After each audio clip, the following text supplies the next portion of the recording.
Magandang tanghali sa iyo, brother. Ganda. Yes, welcome board po sa ating programa ito ng ating pagradyo ng CBS DWAD 1098 Juilliard Museum. Ano po ang tinawag at nilalapit sa ating programa ito at nagkaroon po kayo ng lakas, na loob at interes para subukan ang likod bayan ni Brother Tony Falcon. Ano po naging problema sa katawan? Kung Lakas-lakasan mo. kung kanina matigas.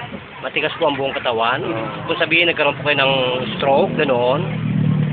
So, lenta po na po kayong merong stroke. Ilang taon ka na daw na-stroke?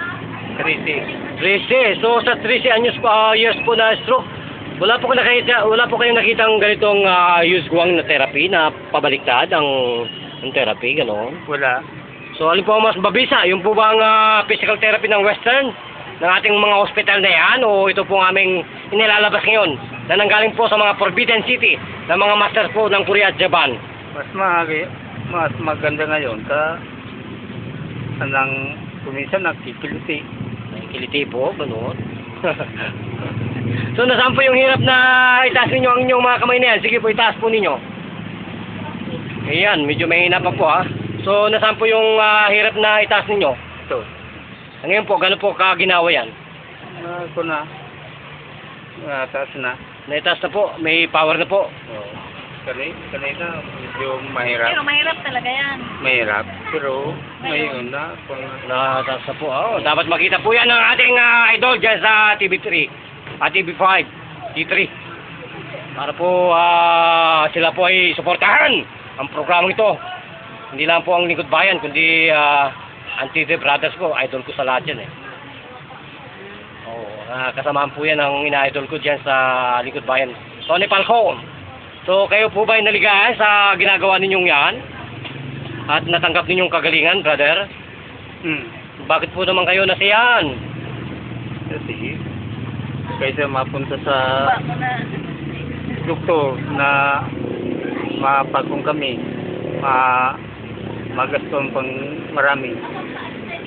Marami po, pero wala namang magandang nagagawa. Ang mga maintenance, ganoon, brother? Wala. Ito po ang ancient medicine. Traditional ancient medicine. Curative cure.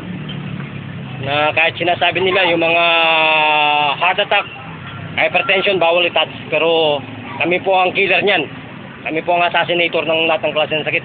Mapa-diabetes, mapa-aneurysm, tested na po yan.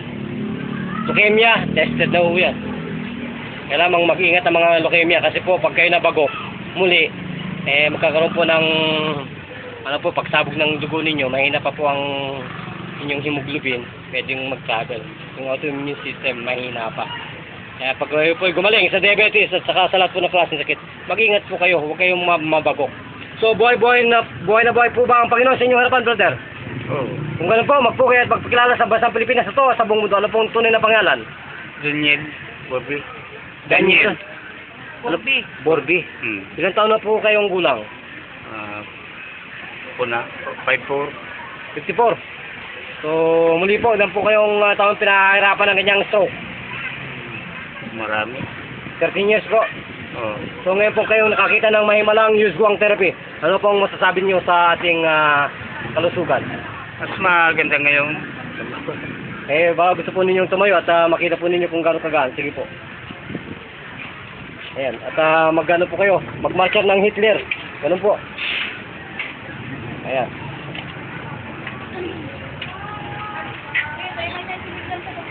Ano pong ramdam? Ha? Yung mahina pa. Medyo mahina pa po. Pero may kalawagan po yung ano. Oh. So yan po isa pa lamang pero talagay ko po sa 5. Pwede na kayo makabalik sa Bicol. So manawagan po kayo at imbitahan po ang mga taga Bicol na yan. Sige po, Patanduanes.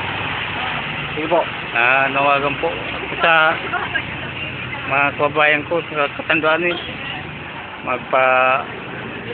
Gamot po sa Lingkod Bayan. Gamot mo dito sa Lingkod Bayan. Lingkod Bayan. Brother Tony Falcon. Suki Tony Falcon. Ayan po. CBS DWAD 1098 Juilliard Museum. Live po yan tuwing alauna alas 2 ng hapon sa amin pong radyo. CBS DWAD 1088 kHz. At sa Suilay TV po yan, Friday 5 p.m. at saka Saturday 4 p.m. Friday 5:30 p.m. Okay? So, kayo po ba yung naligayahan? Kayo po Oo. ba yung naligayahan? Oh. Kung gano'n po, magpapasalamat na po tayo at magbibigay tayo sa Panginoon. Panginoon, salamat po sa inyo pong magbibigay suporta sa aming programa ito ni Brother Tony Falcon. Nagpapaalam po, Brother Jun. Ikaw ang bida dito. Tamang Tony Falcon. Sir, naligayahan ka ba? Naligay. Kung gano'n. Arigato, masarap sa babae.